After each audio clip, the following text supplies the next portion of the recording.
பெண்களுக்கு பார்த்தீங்கன்னா, இப்போ சின்ன குழந்தைங்கள்லேருந்து பெரியவங்க வரைக்கும் இர்ரெகுலர் பீரியட்ஸ் இருக்குது.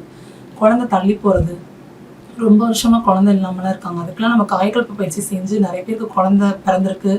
தள்ளி போடுறதெல்லாம் அந்த இர்ரெகுலர் பீரியட்ஸ்லாம் சரியாக இருக்குது. ஒரு சாப்பாடு சாப்பிட்டா உணவு ஒரு மாதிரி ஒப்புக்கொள்ளாமை அப்படிலாம் சொல்லுவாங்கள்ல, ஒவ்வாமை, அதெல்லாம் நம்மளுக்கு சரியாகும்.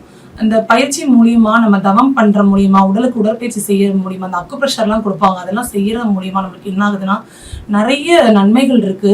பெண்களுக்கும் சரி, ஆண்களுக்கும் சரி. இப்போ மன ரீதியா பார்த்தா ஒரு குடும்பத்துல வந்து ஒரு சிலருக்கு பார்த்தீங்கன்னா, கணவன் மனைவிக்குள்ள சண்டை, இல்ல ஒரு மாமியார் மருமகளுக்கு, இல்ல ஏதாவது ஒரு சண்டைகள் இருந்துகிட்டே தான் இருக்கும். அப்ப அந்த மன ரீதியான பிரச்சனைகள் நம்ம எப்படி தவிர்க்கணும் அப்படின்னா, நம்ம தவம் செய்யணும். தவம் செய்யறதுனால நிறைய நன்மைகள் நம்மளுக்கு இருக்கு.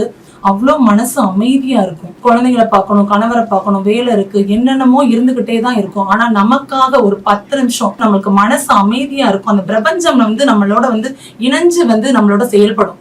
அப்ப இணைஞ்சு அந்த பிரபஞ்சத்தோட நம்ம இருக்கிறதுனால மனசு அமைதியா இருக்கும்.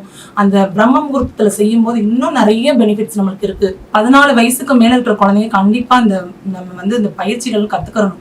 அப்பதான் இப்ப இருக்கிற காலகட்டத்துல சூசைட், ஒரு பரீட்சையில ஃபெயில் ஆகுறது, எதனால ஒரு டிவோர்ஸ் பண்றது, டக்குன்னு ஈஸியா முடிவெடுக்கிறாங்க. அதுல இருந்து நம்ம தவிர்க்கணும்னா கண்டிப்பா தவம் செய்யணும், பயிற்சிகள் வந்து நம்ம மேற்கொள்ளணும்.